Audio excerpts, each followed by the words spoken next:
Bismillahirrahmanirrahim. Assalamualaikum warahmatullahi wabarakatuh. Nama saya IR Haji Riwayat bin Mansur, juga dikenali sebagai IR Ridman. Hari ini saya diamanahkan sebagai moderator untuk webinar kita. Okay, selamat datang ke siri webinar pemudah yang bertajuk Celik Kebankrapan. Webinar ini adalah anjuran kumpulan kerja teknikal penyelesaian insolvensi ataupun Technical Working Group Resolving Insolvency, TWGRI. Konten webinar ini bagi saya amat menarik. Kita tengok ramai juga yang dah register, hampir 100 partisipan yang dah daftar untuk webinar kita hari ini. Banyak info dan juga maklumat penting untuk pengetahuan kita yang akan dikongsikan selama lebih kurang 1 jam di sini. Walaupun kebankrapan ini bukan sesuatu yang kita inginkan sebenarnya, tapi ilmu dan pengetahuan berkenaan topik ini penting untuk kita sama-sama fahami, untuk membantu sahabat-sahabat, saudara mara kita, malah diri kita sendiri sekiranya terlibat dalam kes-kes kebankrapan. Ya? Tidak kiralah sekiranya kita berada di pihak penghutang ataupun di pihak pemiutang, pengetahuan serba ringkas akan dapat membantu kita sedikit sebanyak. Pihak MDI walau bagaimanapun akan JIM ataupun MDI, Jabatan Insolvensi Malaysia ataupun Malaysia Department of Insolvency, dapat membantu, tetapi kita patut celik dan mempunyai pengetahuan supaya ianya dapat memudahkan urusan-urusan yang berkaitan. Sekejap lagi panelis kita akan berkongsi pelbagai maklumat yang saya rasa cukup bermanfaat, dan perkongsian ini akan berlangsung dalam bahasa Malaysia dan akan mengambil masa seperti mana yang saya sebutkan tadi, lebih kurang 1 jam. Ya. Sekiranya datuk, datin, tuan, puan mempunyai sebarang soalan berkaitan kebankrapan, boleh dikemukakan soalan-soalan tersebut semasa perkongsian ataupun perbincangan berjalan di ruang yang telah disediakan di control panel, di control panel anda tu. Dan soalan-soalan tersebut insya-Allah kita akan cuba jawab selepas pembincangan panelis selesai. Kita buat sedemikian supaya ianya tidak mengganggu kelancaran perjalanan webinar kita. So kita kumpulkan soalan dan kita cuba jawab selepas pembincangan.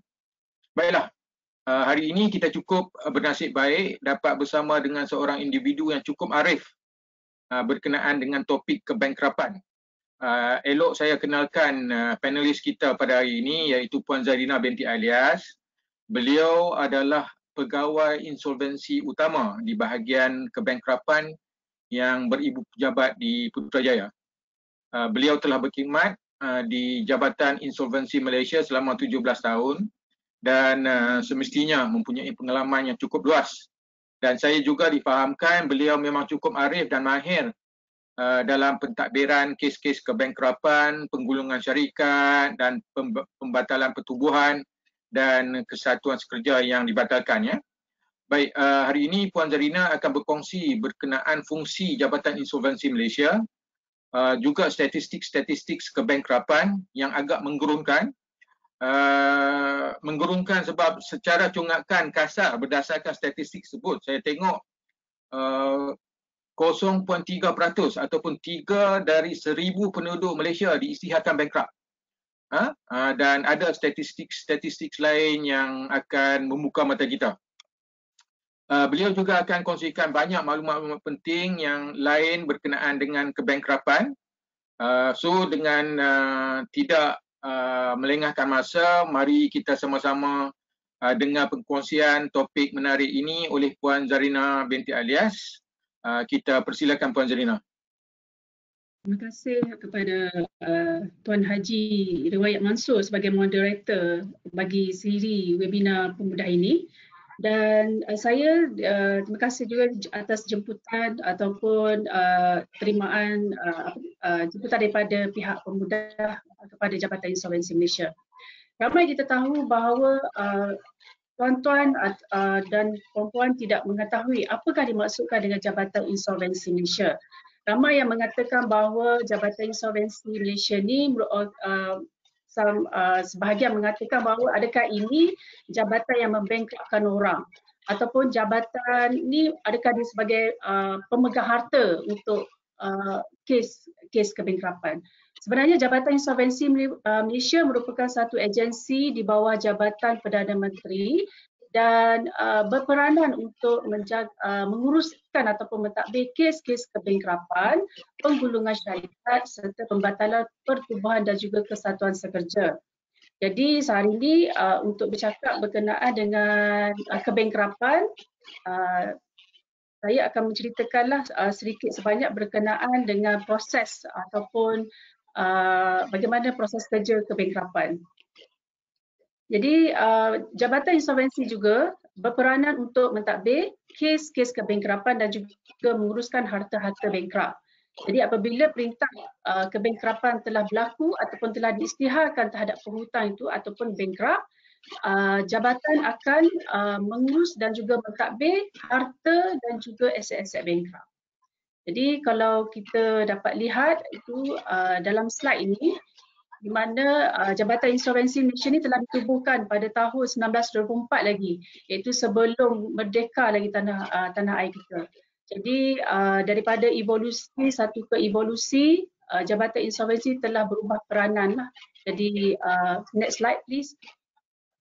Jadi daripada tahun 1924 sehinggalah tahun 2003 telah berlaku beberapa evolusi Jabatan Insolvensi kepada di mana segala harta itu terletak hak kepada ketua pengarah insolvensi untuk yang semasa. Jadi sebelum ni ialah di bawah pemegang harta pertama, kemudian dia kenali sebagai official assignee dan seterusnya sehingga ke hari ini ditadbir oleh ketua pengarah insolvensi. Kenapa Jabatan Insolvensi Malaysia jadi tukar kepada Malaysia Department of Insolvency? Jadi untuk tidak mengelirukan di Jabatan Immigration Malaysia, sebab kebanyakan orang awam salah faham di mana Jabatan Insolvensi Malaysia JIM ni ada juga Jabatan Immigration Malaysia. Jadi untuk rebranding atas nama Jabatan Insolvensi Malaysia, dia akan tukar kepada Malaysia Department of Insolvency. Next slide please. Jadi apakah visi jabatan sebenarnya? Untuk menjadi peneraju pengurusan insolvensi melalui pentadbiran, perkhidmatan dan penguatkuasaan yang efisien dan dinamik. Dan dapat kita tahu jabatan apabila menerima sesuatu perintah daripada mahkamah, iaitu perintah kebankrapan, di sini terletaknya peranan jabatan untuk mentadbir kes-kes kebankrapan itu tadi. Dan sama juga dengan misi jabatan menguruskan hak ehwal insolvensi dengan integriti, saksama dan juga profesional, menjaga dan mengimbangi kepentingan pelanggan dan menimbulkan impak kegagalan dari pengurusan kewangan. Next slide please. Objektif jabatan juga memperkukuhkan pentadbiran, perkhidmatan dan penguatkuasaan dan pengurusan insolvensi, dan di sini juga merupakan memperkukuhkan pelaksanaan dan pemantauan undang-undang insolvensi. Jadi objektif jabatan ni bukan hanya untuk menguruskan ataupun memperkukuhkan pentadbiran, malah untuk meminimalkan kes-kes kebankrapan daripada terus dalam tempoh kebankrapan, dan kita juga berusaha untuk mengurangkan kes-kes kebankrapan daripada berterusan. Next slide please. Dan fungsi jabatan juga antaranya ialah mengawasi segala urusan berkaitan kebankrapan, menyeragamkan tindak-tindakan dan prosedur kebankrapan, memproses serta mempertimbangkan semua permohonan rayuan di bawah Seksyen 38, dan juga menghasilkan aset-aset bankrupt dan mengagihkan aset-aset bankrupt kepada pembintang-pembintang. Next please. Dan ini merupakan salah satu proses-proses kerja yang ditadbir oleh jabatan. Salah satunya ialah memproses dan mempertimbangkan permohonan bankrupt untuk pengeluaran wang dari estate kebankrapan, KBSP, insurans, tabung haji dan sebagainya. Di sini dapat dilihat melalui slide yang dilampirkan. Next slide please. Okey, setakat ini jumlah kes bankrupt yang belum dilepaskan dan didaftarkan di Jabatan Insolvensi setakat Ogos 2020, kita dapati jumlah kes yang telah didaftar itu 297,429 dan ini merupakan satu jumlah yang dikatakan agak tinggi kerana dapat kita lihat bahawa berdasarkan negeri-negeri yang didaftarkan, Selangor merupakan negeri yang paling tinggi kes ditadbir iaitu sebanyak 72,346 dan diikuti dengan wilayah persekutuan iaitu 46,792 dan seterusnya Johor Bahru iaitu 41,243. Di Jabatan Insolvensi di mana cawangan-cawangan yang takbir kes iaitu Selangor, wilayah persekutuan dan Johor Bahru merupakan cawangan mega yang ditadbir, salah satu cawangan yang merupakan cawangan mega yang Jabatan Insolvensi mentadbir kes tersebut. Puan, soalan ya Puan, ini angka yang hampir 300,000 ni sebenarnya dari tahun bila? Dia dari 70-an ke 80-an ke ataupun the recent figure? Sebab yang the recent figure tak silap dalam kurang daripada 100,000. Ya, sebab kalau ikutkan didaftarkan kes sebenarnya kalau dibankruptkan pada tahun 1924 didaftarkan dalam rekod manual. Tapi disebabkan kita didaftarkan dalam sistem, kes yang didaftarkan dalam 1980-an dan daripada ada sebahagian kes-kes yang maknanya kata daripada tahun 80-an, 70-an telah pun kita selesaikan dan ini adalah daripada baki-baki daripada tahun yang 80-an, 90-an dan sehingga hari ini untuk didaftarkan. Dan ini merupakan kes yang masih ditadbir di cawangan dan juga jabatan. Okey, terima kasih Puan.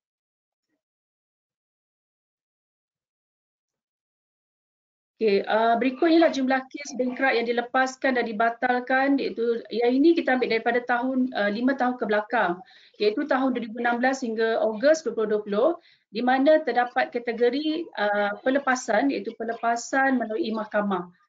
Di bawah Seksyen 33/3 iaitu bilangan kes yang dilepaskan setakat ialah 965 kes, pembatalan perintah kebankrapan iaitu sebanyak 11,256 kes. Jadi keseluruhan kategori untuk dua inilah melalui mahkamah iaitu sebanyak 12,221 dan untuk yang di bawah itu iaitu 73,754 kes merupakan kes di mana jumlah kes dilepaskan melalui perakuan Ketua Pengarah Insolvensi iaitu CJ Ketua Pengarah Insolvensi di bawah Seksyen 33A. Yang ini merupakan satu peruntukan di mana Ketua Pengarah Insolvensi akan mempertimbangkan permohonan bankrupt itu tadi untuk kes dilepaskan. Yang ini merupakan permohonan di bawah Seksyen 33A ini merupakan satu peruntukan yang amat digemari oleh bankrupt sebenarnya. Compact tu dibandingkan dengan pelepasan mahkamah dan juga pembatalan di bawah Seksyen 105. Okay, next slide please. Dan di sini kita boleh lihat itu golongan umur dari untuk 5 tahun ke belakang iaitu daripada tahun 2016 hingga Ogos 2020 dan kita dapat kita lihat jumlah peratusan umur yang paling tinggi iaitu antara 35 hingga 44 tahun iaitu sebanyak 25,265 kes.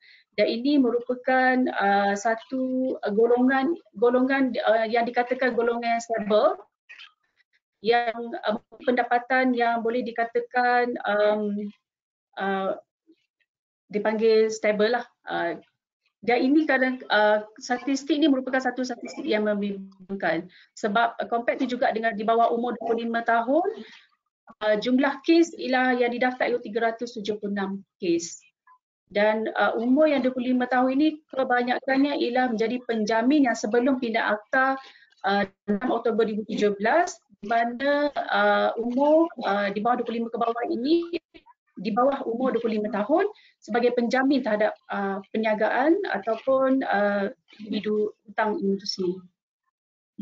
Ya, kalau kita tengok statistik kalau kita tengok statistik ni 60% daripada kebankrapan ni adalah di bawah umur 44 tahun macam Puan cakap tadi. Dan umur yang tengah aktif, yang tengah menjana pendapatan yang cukup kuat lah sampai umur 44 ni. Tapi ini juga yang banyak yang bankrupt ya. 60% Ya, betul. Ya. Okay. Next slide.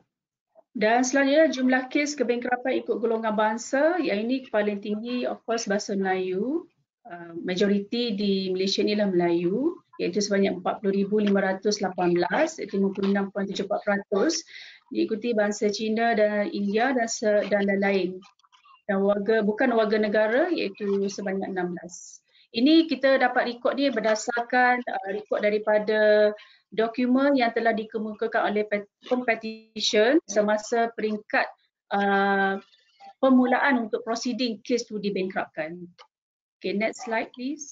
Okay, on this one, macam Puan cakap tadi, kalau ikut racial composition ataupun composition bangsa-bangsa di Malaysia, Melayu ini kalau ikut perbancian pada kuarter pertama 2020, kita mempunyai lebih kurang 32,730,000 orang. Dan composition dia 68.8%, termasuklah ini diistilahkan sebagai bumi putera, termasuk Melayu, orang asli, orang-orang indigenous people from Sabah dan Sarawak, dan bangsa Cina 23.2%, India 7%. Kalau kita ikut dari segi komposisi ini, dia selaras lah, dia selari dengan apa ni, kes kebankrapan ni. Itu satu Puan. Jadi maksudnya tidaklah ada lopsided ataupun yang tak seimbang, dia agak seimbang. Dan satu lagi, kalau kita tengok daripada apa ni kebankrapan daripada 2016 ke 2020 ni, kita dapat lihat 71,414 yang dibankruptkan. Dan juga yang pelepasannya lebih kurang 73,000. Jadi dia macam 50-50 ya Puan. Tadi yang ini rekod ni kita ambil daripada itu saya kata tadi, rekod ni daripada bersambungan daripada yang lama-lama. So ini kalau ikutkan dia bukan setakat untuk kes untuk 5 tahun tu saja. Kita ambil pun data tu daripada bersambungan daripada data sebelum 5 tahun ke belakang dan juga 5 tahun ke depan sehingga sekini. Oh okey, faham. Okey. Terima kasih. Next slide please. Okay, ini merupakan jumlah kes kebankrapan ikut sebab kebankrapan.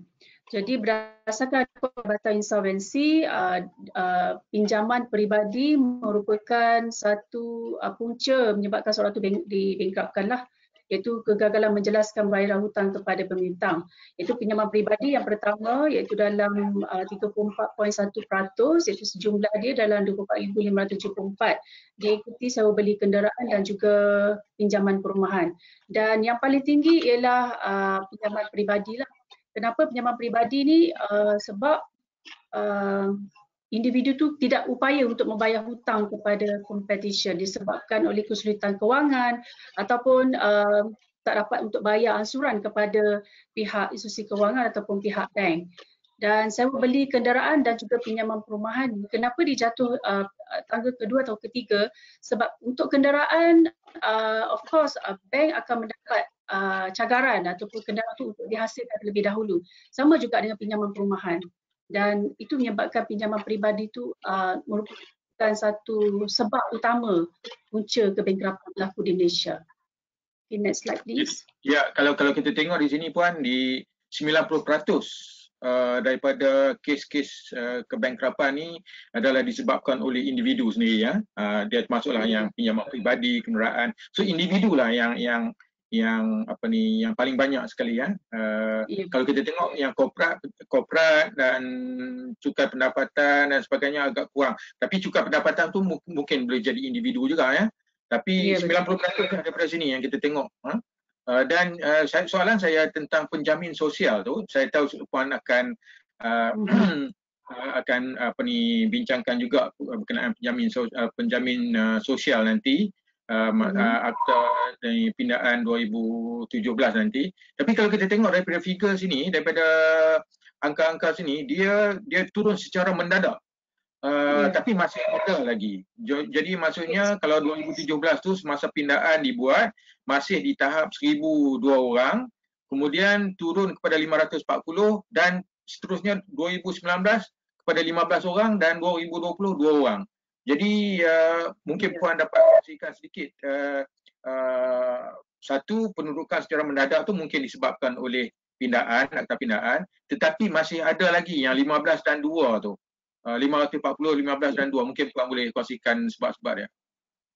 Okey, untuk kes tahun 2019, walaupun ada pindah akta pada yang melindungi penjamin sosial sebenarnya, tahun 2019 dan 2020 ni masih ada lagi disebabkan oleh masa peringkat permulaan petisyen tu berlaku sebelum pindah akta. Petisyen untuk notis kebangkrapan dan juga petisyen kebangkrapan.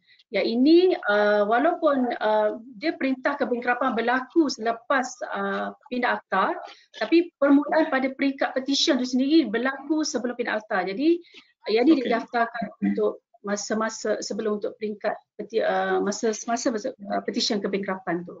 Okey. Leftover lah maksudnya. Ya, betul. Okay. Next slide please.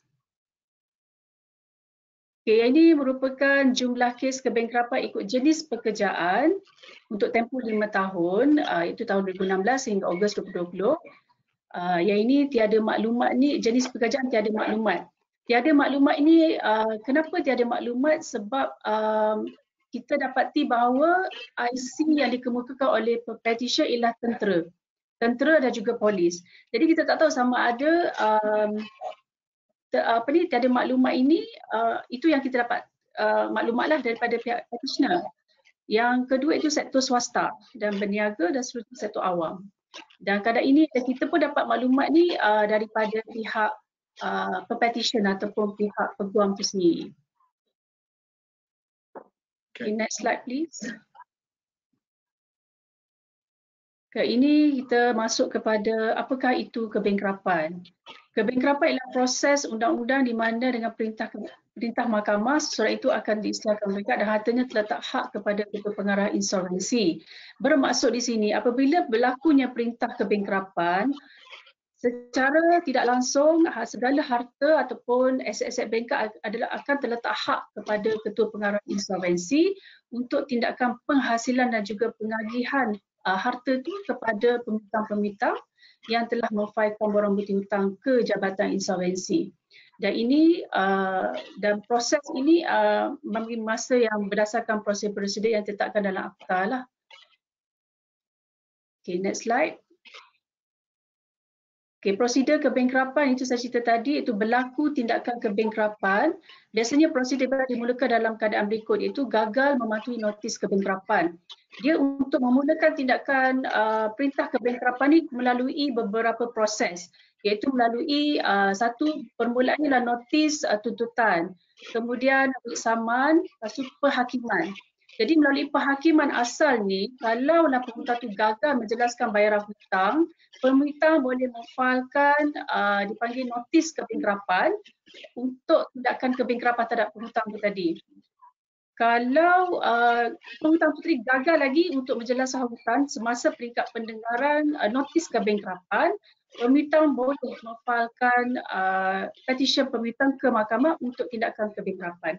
Dan di sini bukan hanya atas permohonan penghutang untuk tindakan kebangkrapan, malahan penghutang itu sendiri juga boleh membangkrupkan diri sendiri untuk kes dibangkrupkan. Kalau tengok sini peringkat petisyen dah, jadi petisyen penghutang penghakiman ni tidak kurang daripada 50,000 ke atas. Sebelum pindah akta insolvensi, hutang ialah 30,000. Jadi nilai had minimal sekarang ialah 50,000 ke atas. Dan untuk petisyen penghutang pun sama juga, tiada had. Jadi bukan mengikut hutang tu 50,000, kalaulah penghutang tu sendiri untuk bangkrupkan diri, kalau dia tidak kemampuan untuk menjelaskan hutang kepada penghutang, dia penghutang tu boleh mengisytiharkan satu surat akuan ketidakupayaan untuk menjelaskan hutang kepada penghutang. Dia tak ada had jumlah dia minimal berapa. Mahkamah boleh memerintahkan penghutang tadi tu dibangkrupkan. Maksudnya yang petisyen penghutang ni, dia kalau dia hutang 10,000, dia hutang orang, dia tak dapat bayar, jadi dia boleh filekan untuk kebangkrapan juga, Puan? Ya, mahkamah yang akan memerintahkan. Dia ada satu surat dipanggil surat akuan, notis dipanggil ketidakupayaan, satu akuan ketidakupayaan untuk menjelaskan hutang kepada pemihutang untuk diri dia sendiri bankruptkan. Jadi pemihutang tadi akan menyenaraikan senarai hutang-hutang tadi ataupun senarai pemihutang untuk difailkan ke mahkamah untuk tindakan kebankrapan ataupun dipanggil permohonan untuk kebankrapan. Kalau pemihutang, ya, kalau pemihutang 50,000 minimum 50,000 ke atas. Ya. Ke atas. Tapi kalau penghutang sendiri tiada had. Tiada had. Okey, faham. Terima kasih. Next slide please. Okey, ini merupakan proses pentadbiran kebankrapan. Mula-mula apabila dapat je perintah kebankrapan, perkara utama yang jabatan akan lihat iaitu penghasilan harta, penzahiran harta terlebih dahulu, penghasilan harta, perakuan hutang, peristiharan dan pembahagian dividen, seterusnya penyelesaian kes. Dan ini merupakan proses-proses di mana pegawai kita di jabatan akan mengambil tindakan daripada zahir, daripada mengesan aset itu sendiri sehinggalah hasil, sehinggalah kita perakukan ataupun pembahagian harta dan juga menyelesaikan kes. Okay, next.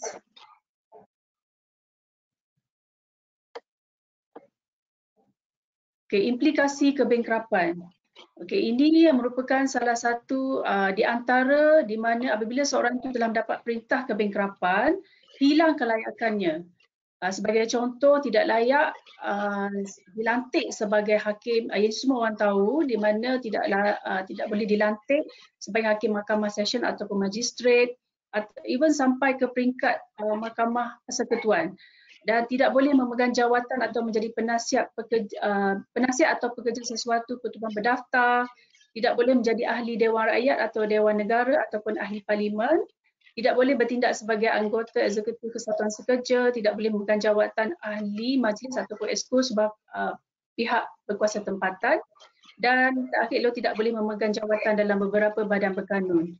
Sebagai contoh ialah gubernur ataupun CEO pihak bank ataupun dan sebagainya. Dan ini merupakan kesan-kesan yang hilang kelayakan apabila seorang itu telah dibankruptkan. Seterusnya. Dan ini sekatan-sekatan apabila seorang itu telah diisytiharkan bankrupt, terdapat juga sekatan-sekatan di mana bankrupt itu tidak boleh mengambil ataupun tidak boleh melaksanakan apa-apa tindakan. Sebagai contoh, tidak boleh keluar Persekutuan Malaysia tanpa kebenaran Ketua Pengarah Insolvensi. Yang kedua, itu tidak boleh menjalankan perniagaan sama ada sendiri ataupun perkongsian, tidak boleh meminjam wang melebihi RM1,000 tanpa memaklumkan status kebankrapan, tidak boleh memasuki kontrak ataupun tidak boleh mengambil tindakan di mahkamah tanpa kebenaran, tidak boleh menjadi pengarah syarikat, dan yang terakhir tidak boleh bekerja dengan suami atau isteri atau saudara mara tanpa kebenaran. Dan ini merupakan sekatan-sekatan akibat kebankrapan. Walau bagaimanapun, untuk memohon ataupun untuk meneruskan permohonan di antara ini hendaklah mendapat kebenaran terlebih dahulu daripada Ketua Pengarah Insolvensi ataupun mahkamah. Jadi bila kita dapat tahu orang kata bila kita dapat tahu kebanyakan orang awam dia kata bila bankrupt tak boleh pergi luar negara. Bila bankrupt tak boleh menjadi pengarah syarikat. Sebenarnya kita di bawah peruntukan Akta 360 itu Seksyen 38 di mana memberi kebenaran kepada bankrupt untuk keluar negara, untuk menjalankan perniagaan, tetapi hendaklah memohon secara bertulis kepada Ketua Pengarah Insolvensi terlebih dahulu.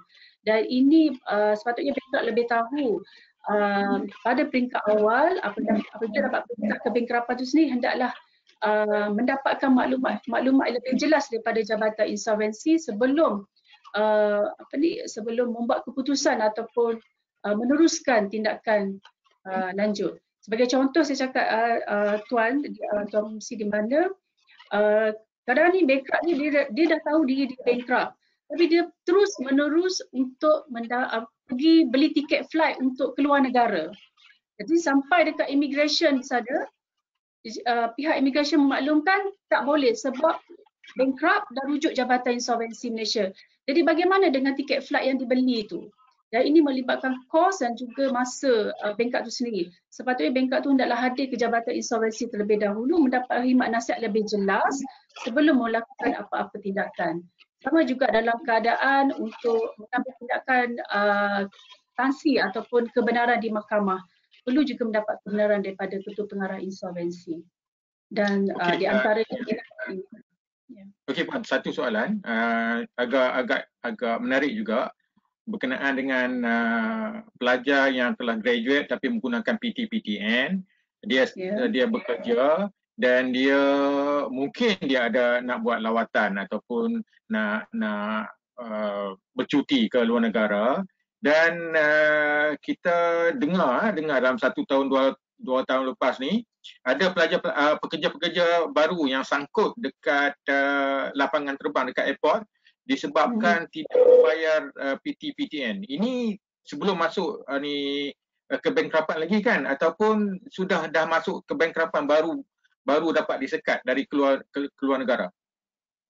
Ya, untuk pelajar-pelajar yang ada dalam dua keadaan di sini, sama ada pelajar tu bankrupt ataupun tidak. Kalau di bankrupt, memang kita dapat jabatan akan membuat sekatan di sekatan nama di Jabatan Immigration. Itu salah satu kita akan block lah. Dan yang kedua, sekiranya dia dapat kelulusan daripada pihak Jabatan Insolvensi, terdapat juga sekatan daripada PT-PTN. Yang ini pihak bankrupt itu sendiri hendaklah merujuk kepada pihak PT-PTN. Okey. Jadi di jabatan ni setakat ni tak ada lagi lah daripada pihak tuntutan daripada pihak PT-PTN lah setakat yang saya dimaklumkan.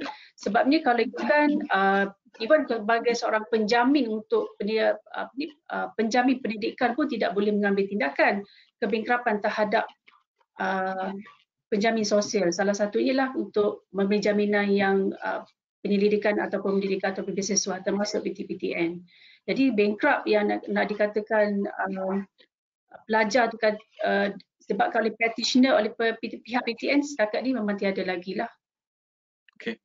Jadi kalau dalam keadaan ini apabila terdapat sekatan di PT-PTN, pelajar ataupun bankrupt tu hendaklah merujuk kepada pihak PT-PTN terlebih dahulu sebelum membuat perjalanan ke luar negara. Okey, terima kasih.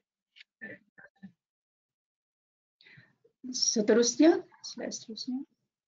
Okey, kesan daripada perintah kebangkrutan, semua harta bankrupt terletak hak kepada Ketua Pengarah Insolvensi. Dan ini kita dapat tahu bahawa apabila perintah kebangkrutan berlaku, segala aset dan juga harta bankrupt terletak hak kepada Ketua Pengarah Insolvensi. Namun pengecualian di bawah Seksyen 48 1A di mana harta yang dipegang atau atas amanah untuk orang lain, di mana harta inilah tidak terletak hak di bawah Ketua Pengarah Insolvensi. Termasuk juga peralatan untuk dagangan atau pakaian dan tempat tidur yang tidak perlu dengan jumlah keseluruhannya ialah RM5,000. Yang ini adalah tidak terletak hak di bawah Ketua Pengarah Insolvensi. Seterusnya slide. Okey, ini merupakan di mana perubahan dasar iaitu akta. Sebelum pindah akta 1967 Akta Insolvensi, dan yang berkuasa merupakan 8 dasar ini merupakan satu peruntukan di bawah Akta Insolvensi yang berkuasa pada 6 Oktober 2017, iaitu yang pertama perlindungan penjamin sosial. Perlindungan penjamin sosial itu tadi ialah di mana di bawah Seksyen 5/3 Akta 360 yang memberi jaminan kepada penjamin sosial untuk tidak diambil tindakan kebangkrutan oleh pihak competition. Iaitu apakah dimaksudkan penjamin sosial ni? Iaitu penjamin yang memberi jaminan yang tidak memberi apa-apa faedah ataupun keuntungan kepada penjamin itu sendiri. Sebagai contoh iaitu jaminan sewa beli kenderaan untuk kegunaan peribadi bukan untuk perniagaan. Kedua iaitu memberi jaminan pembiayaan ataupun tujuan pendidikan ataupun beasiswa untuk pelajaran ataupun pendidikan. Dan yang ketiga itu memberi jaminan sewa beli pinjaman perumahan untuk kediaman sendiri. Yang ini merupakan ketiga kategori yang merupakan penjamin sosial. Yang kedua, notis kebengkrapan yang dia disampaikan secara kediri, yang sebelum ni ialah penyampaian ganti sama ada melalui tampalan notis di mahkamah dan juga iklan ataupun warta. Dan yang ketiga iaitu mekanisme penyelamat, iaitu voluntary arrangement lah, iaitu perkiraan sukarela. Yang keempat, nilai had minima telah dinaikkan kepada RM30,000 kepada RM50,000. Yang kelima itu pelepasan automatik, merupakan peruntukan yang baharu untuk keluar daripada perintah kebengkrapan. Dan yang keenam itu pelepasan bengkrak tanpa bantahan oleh pemerintah, iaitu 4 kategori yang kita akan bincang nanti. Dan yang ketujuh, sistem satu perintah kebengkrapan. Dipanggil satu perintah dipanggil single order. Sebelum ni dipanggil perintah penerimaan dan perintah penghukuman. Selepas Tindak Akta 6 Oktober 2017, di mana satu perintah single order saja dia dikenali, iaitu perintah kebengkrapan. Lagi mudah untuk mahkamah menetapkan perintah kebengkrapan lagi untuk memudahkan pihak berkaitan jabatan dan juga mahkamah. Okay, next slide please. Sebelum tu Puan, saya ada terbaca juga satu siaran akhbar yang mengatakan ada satu lagi akta pindaan pada 2020 pada bulan Ogos, saya tak silap saya baca keratan akhbar tu. Dia boleh Puan terangkan sikit tentang pindaan tersebut yang pada tahun 2020 pada bulan Ogos. Saya rasa dia dah diluluskan oleh RUU, cuma tak dikuatkuasakan. Mungkin Puan boleh terangkan sikit. Iaitu memang telah diluluskan di Dewan Negara baru-baru ini, perubahan nilai had minima saya difahamkan, dan saya berkaitan threshold tu tadi RM50,000 dinaikkan kepada RM100,000. Jadi belum lagi dapat arah untuk dikuasakan ataupun macam mana. Jadi untuk sesi tersebut akan dibincangkan pada siri webinar yang akan datang. Jadi untuk saya sentuh berkenaan dengan nilai threshold daripada RM50,000 ke RM100,000 saya akan ceritakan kepada kemudian lah. Okey. Di webinar akan datang So kita tunggu webinar. Okey. Terima kasih Puan. Okey. Dan selanjutnya itu 4 kaedah bagaimana, sebab kita dapat tahu bahawa macam apabila perintah kebengkrapan dimulakan ataupun diperintahkan melalui mahkamah, 4 kaedah ni juga terdapat 4 kaedah untuk keluar daripada perintah kebengkrapan. Dan salah satunya ialah perintah pembatalan di bawah Seksyen 105. Yang ini pun melalui perintah mahkamah, iaitu untuk batalkan kes kebengkrapan ialah perlu mendapat perintah mahkamah. Di bawah Seksyen 105, hutang bengkrap telah dibayar sepenuhnya. Ini merupakan salah satu elemen untuk bengkrap memohon ke mahkamah untuk kes dibatalkan. Dan penghutang tidak seharusnya diisah bengkrap. Ada dua keadaan di sini di mana apabila bengkrap itu disah bengkrap, apabila hutang telah diselesaikan sepenuhnya ke Jabatan Insolvensi, bengkrap boleh memohon untuk kes tadi dibatalkan di mahkamah. Yang kedua iaitu penghutang tidak seharusnya diisytiharkan bengkrap. Sebagai contoh, bengkrap tu tak sepatutnya diisytiharkan bengkrap. Sebagai contoh, bengkrap tu telah menjelaskan hutang tadi tu kepada pihak institusi kewangan dan tiba-tiba kita dapat tahu dia bengkrap. Sedangkan hutang itu dah selesai pun sebelum perintah kebengkrapan. Yang ini, penghutang tadi boleh memohon ke mahkamah untuk membatalkan ataupun mengenepikan perintah kebengkrapan itu tadi. Okay. Yang kedua itu pelepasan mahkamah di bawah Seksyen 33/3 iaitu pelepasan yang di mana tertakluk juga kepada bantahan pemiutang. Sebagai contoh, di sini mahkamah bengkrap pada bila-bila masa boleh memohon perintah mahkamah untuk kes tadi dibatalkan.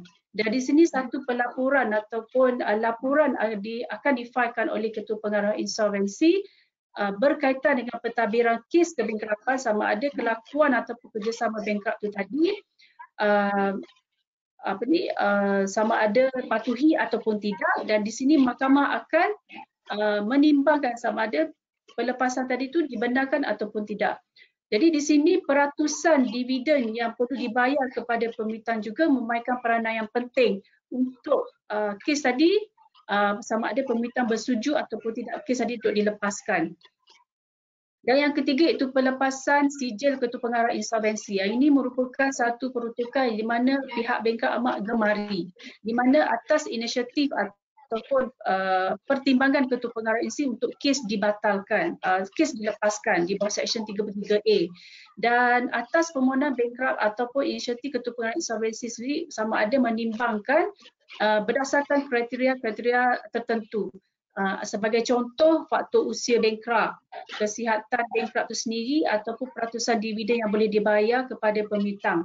Dan ini Ketua Pengarah Insolvensi akan meneliti dan mempertimbangkan permohonan sama ada kes dilepaskan ataupun tidak. Dan ini kes perlu ditambah sekurangnya 5 tahun genap untuk kes tadi dilepaskan. Jadi sekarang ni untuk permohonan di bawah Seksyen 33 ini merupakan budi bicara Ketua Pengarah Insolvensi untuk kes tadi dilepaskan oleh Ketua Pengarah Insolvensi. Dan seterusnya, slide seterusnya.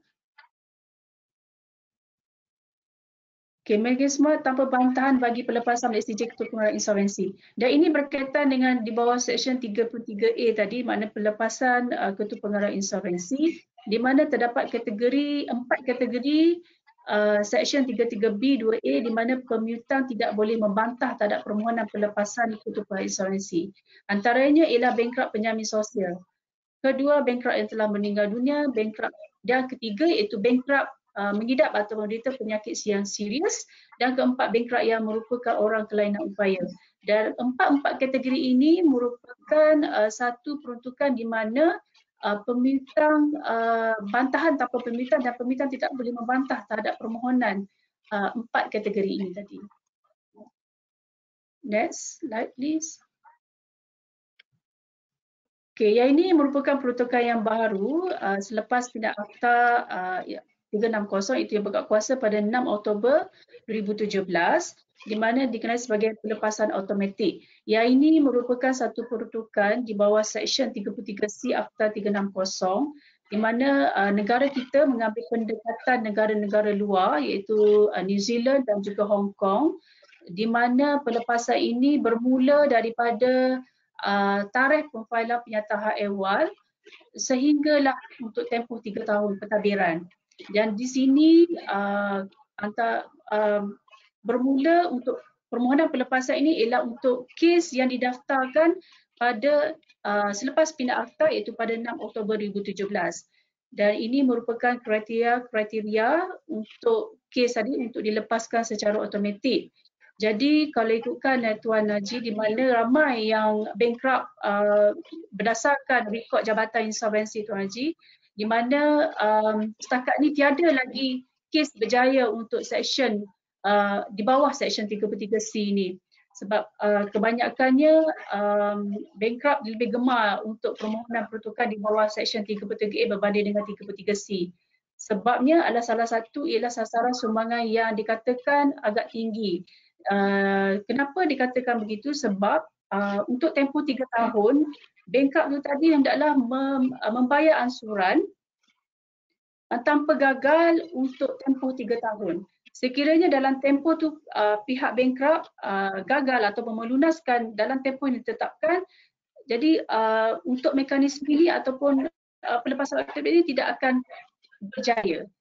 Jadi kebanyakannya bankrupt tidak boleh mematuhi untuk syarat tempoh bayaran ansuran yang telah ditetapkan. Jadi sasaran sumbangan kalau ikut di sini ialah memenuhi target contribution yang ditentukan oleh KPI ataupun Ketua Pengarah Insolvensi iaitu 20% daripada jumlah hutang yang telah difailkan oleh pembintang. Sebagai contoh Tuan Najib di mana hutang keseluruhan bankrupt ialah 100,000. Jadi 20% daripada jumlah hutang yang perlu dibayar setiap bulan oleh bankrupt itu sebanyak 20,000. Dan ini adalah tidak kemampuan oleh bankrupt. Dan untuk tempoh ni ada kes di Jabatan Insolvensi di mana bankrupt dalam tempoh 6 bulan mematuhi ansuran bulanan tadi.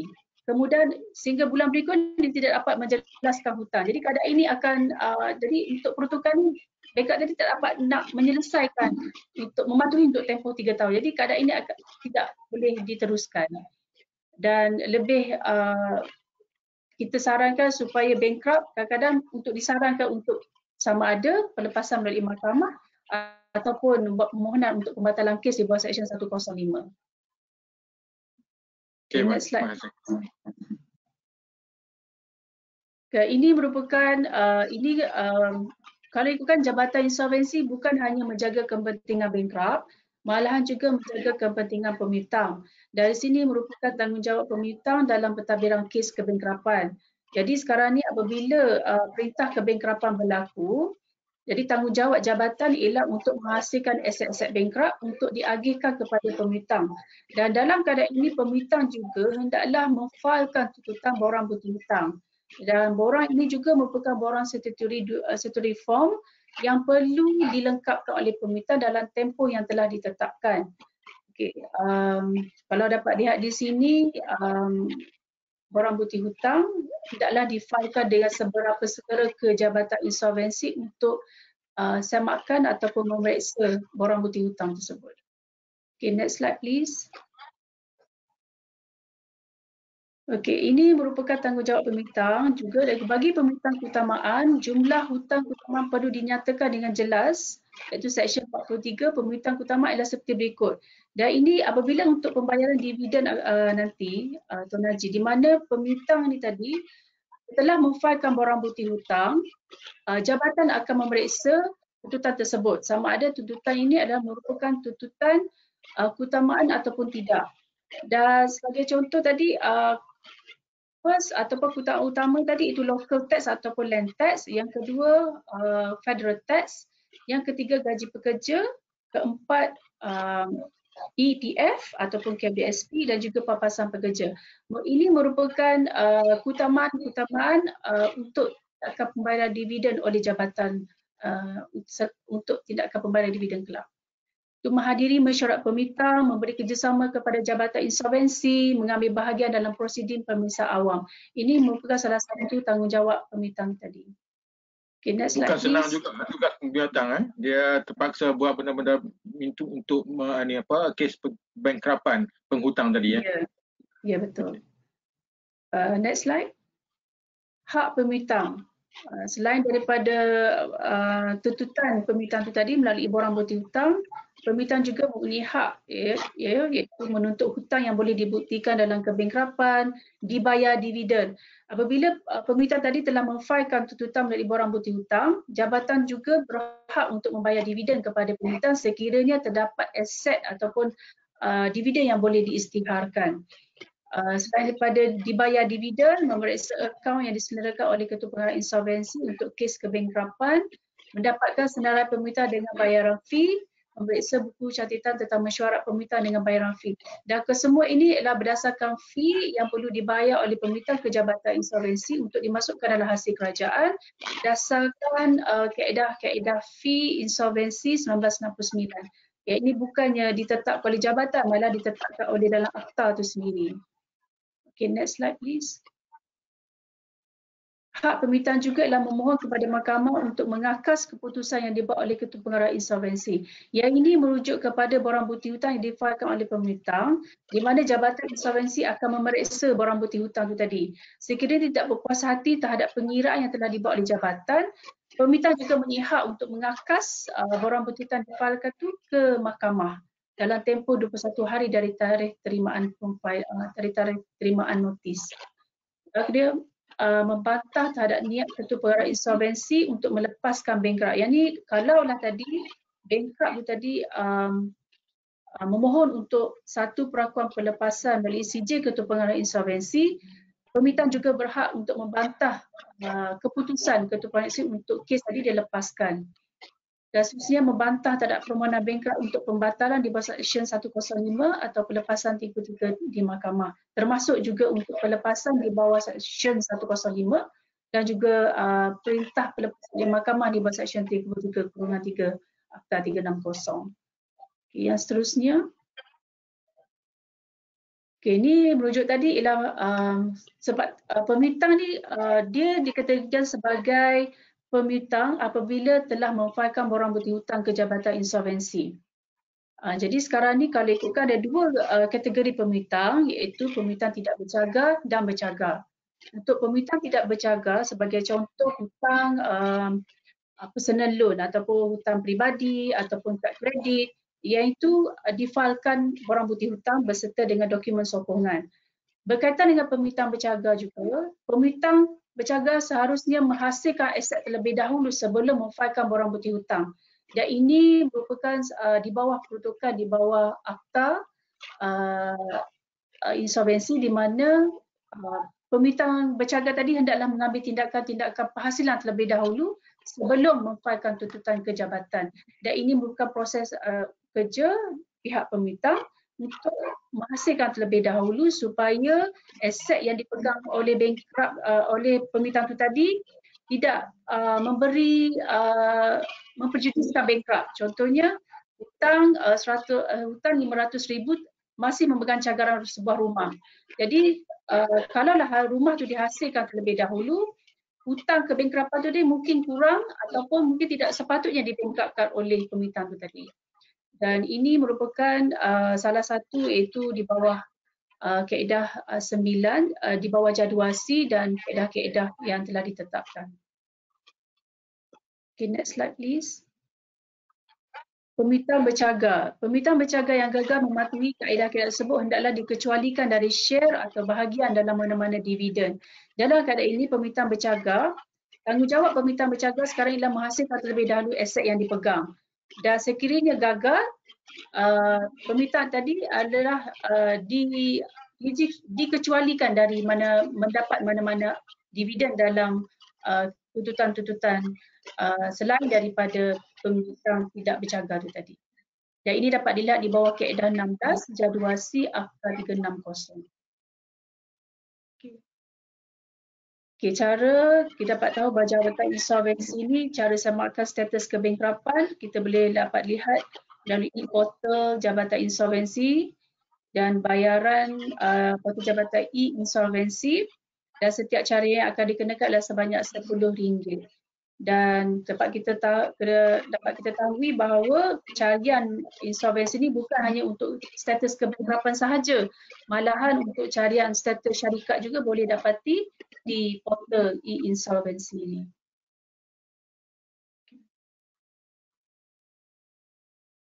Next slide.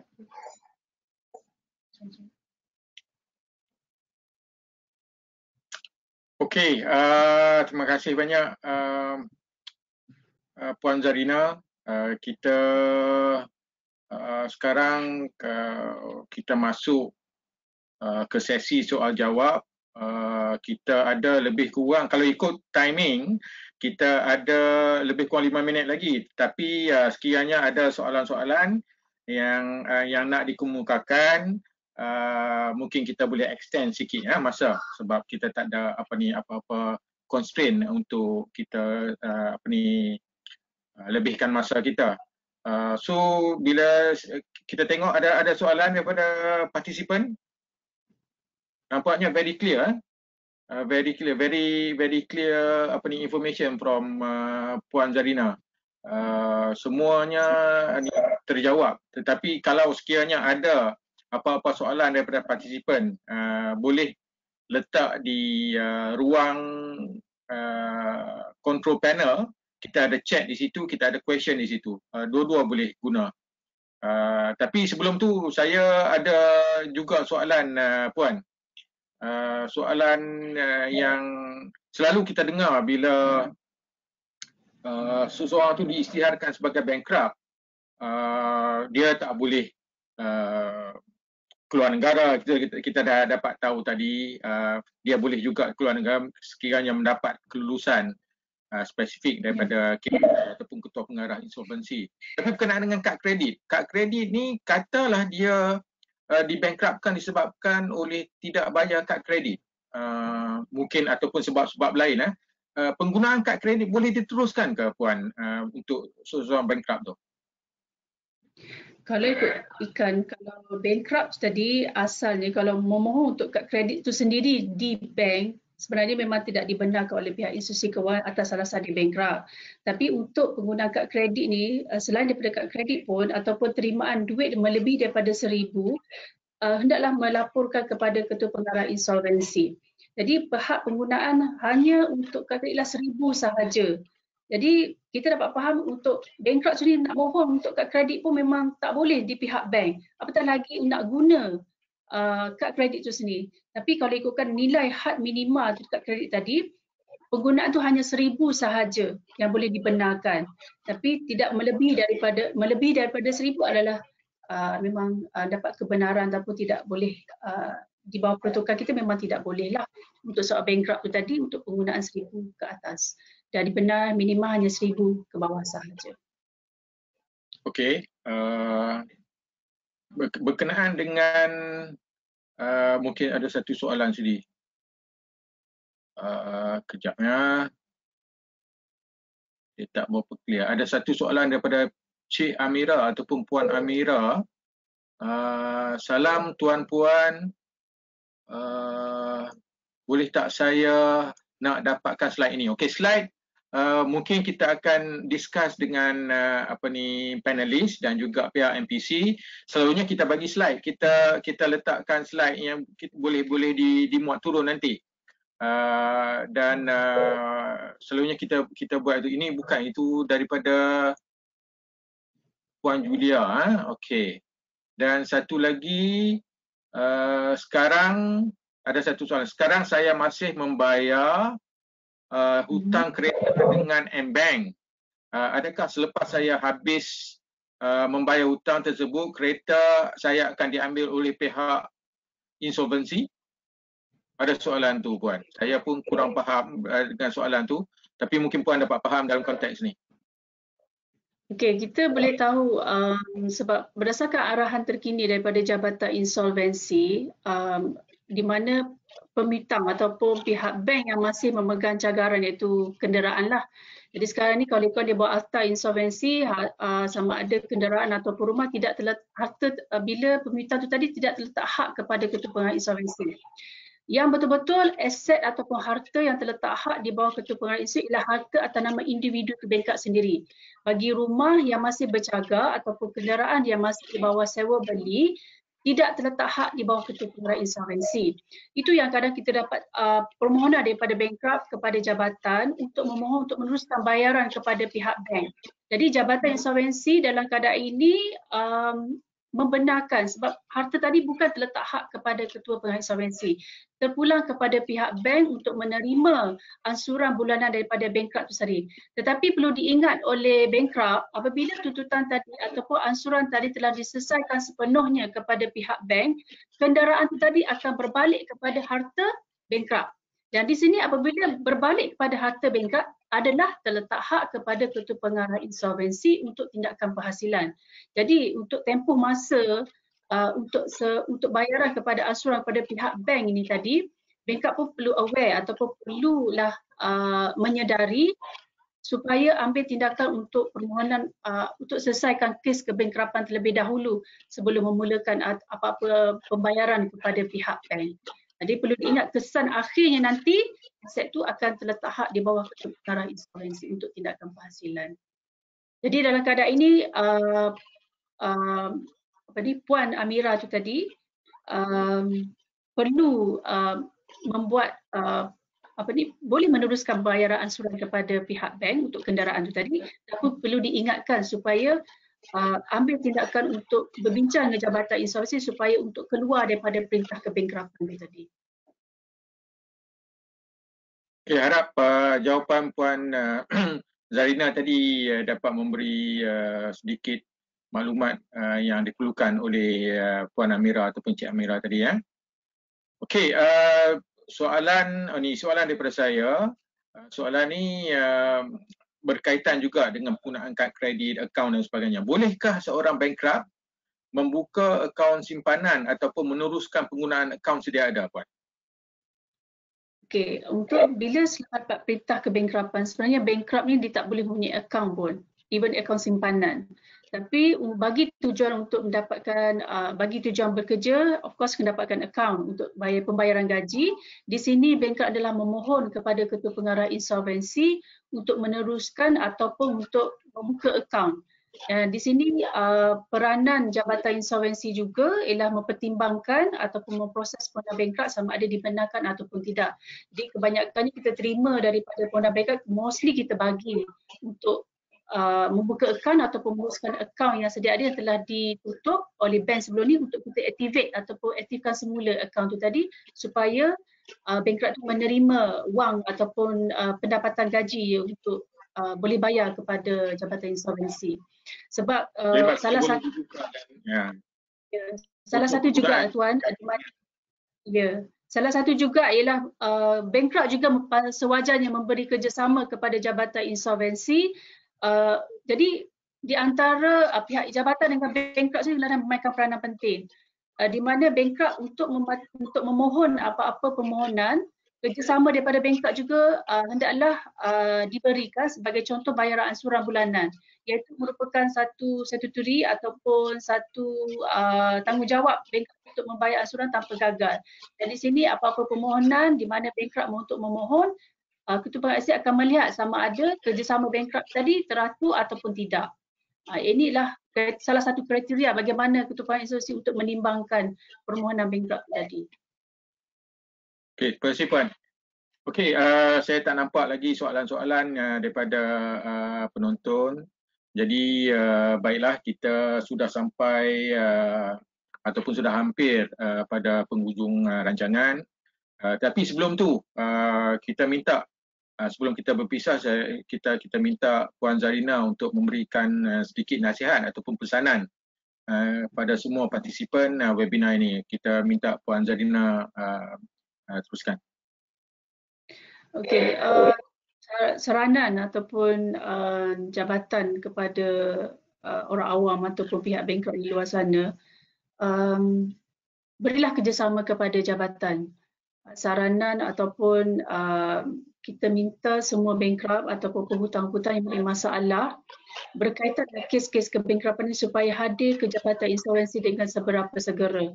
Sebab kita dapati daripada orang awam mengatakan Jabatan Insolvensi ni bila datang saja kita tangkap orang tu masuk dalam jail. Sebenarnya tidak benar.